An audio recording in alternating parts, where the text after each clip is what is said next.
ವ್ಯಕ್ತಿ ಬದುಕಿದ್ದಾಗಲೇ death certificate ಸೃಷ್ಟಿ ಮಾಡಿ ಭೂ ಕಬಳಿಕೆ ಮಾಡಿರುವಂತಹ ಪ್ರಕರಣ ಇದು. ನಾನು ಸತ್ತಿಲ್ಲ, ಬದುಕಿದ್ದೀನಿ, ನನಗೆ ನ್ಯಾಯ ಕೊಡಿಸಿ ಅಂತ ಆತ ಹೋರಾಟಕ್ಕೆ ಬಂದಿದ್ದಾರೆ. ರಾಯಚೂರು ಜಿಲ್ಲೆ ಮಾನ್ವಿ ಪಟ್ಟಣದಲ್ಲಿ ಮೊಹಮ್ಮದ್ ಕಣ್ಣೀರು. ಬಹ್ರೇನ್ನಲ್ಲಿ ಪೊಲೀಸ್ ಅಧಿಕಾರಿ ಮೊಹಮ್ಮದ್, ಆದರೆ ವಂಚನೆಯಾಗಿದೆ. ಮಾನ್ವಿ ನಿವಾಸಿ ಮೊಹಮ್ಮದ್ ಶರ್ಫುದ್ದೀನ್ ಮುಂಬೈ, ಬಹ್ರೇನ್ನಲ್ಲಿ ಕೆಲಸ ಮಾಡ್ತಾ ಇದ್ರು. ಮಾನ್ವಿಯಲ್ಲಿ ಆಸ್ತಿಯನ್ನು ಖರೀದಿ ಮಾಡಿದ್ರು. ಕೋಟ್ಯಂತರ ಆಸ್ತಿ ಇದೆ, 6 ಮನೆ, 2 ಅಂಗಡಿ ಇದೆ. ಪತ್ನಿ ರಸೂಲ್ ಬಿ ನಿಧನದ ಬಳಿಕ ಕರಿಷ್ಮಾ ಎಂಬಾಕೆ ಈ ರೀತಿ ಕೃತ್ಯ ಮಾಡಿದ್ದಾರೆ. ಬದುಕಿದ್ರು ಕೂಡ ಅವ್ರನ್ನ ಸತ್ತಿದ್ದಾರೆ ಅಂತ ಡೆತ್ ಸರ್ಟಿಫಿಕೇಟ್ ಕ್ರಿಯೇಟ್ ಮಾಡಿದ್ದಾರೆ. ನಾನು ಬದುಕಿನ ಮನುಷ್ಯ ಸತ್ತ ಅಂತ ಡೆತ್ ಸರ್ಟಿಫಿಕೇಟ್ ಕೊಟ್ಟಾರ ಮುನ್ಸಿಪಾಲ್ಟಿ ಅವರು. 5 ಜನ ಮತ್ತೆ ಸತ್ತಾನ ಅಂತ ಅಂದಾರಲ್ಲ, ಮತ್ತೆ ಇದಕ್ಕೆ ನಾನು ಮಾಡೀನಿ. ಏನು ಮಾಡ್ರಿ? ಸತ್ತಾನಂತ ದಾಖಲೆ ಮಾಡಿ ಏನು ಮಾಡ್ರ? ಅವ್ರ ಆಸ್ತಿ ಕಬ್ಜಾ ಮಾಡ್ಕೊಂಬಿಟ್ಟಾರ.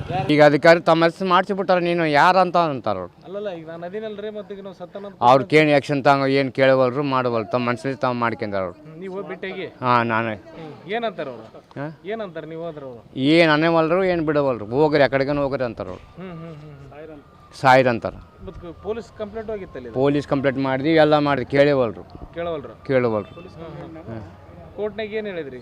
ಕೋರ್ಟ್ನಾಗ ಕೂಡ ಹೋಯ್ಕೊಂಡು ಅವ್ನು ಕೇಳವಲ್ಲ. ಕೋರ್ಟ್ನಾಗ ಅವರೇ ಮಾತು ಕೇಳ್ತಾನೆ. ಹಿಂಗೆ ನಾನು ಪಾಸ್ಪೋರ್ಟ್ನ ಹಾಕಿ ಹೆಂಡ್ತಿ ನಾನಂತ ಎಲ್ಲ ಹೇಳೋಕೆ ಕೇಳೇವಲ್ರು.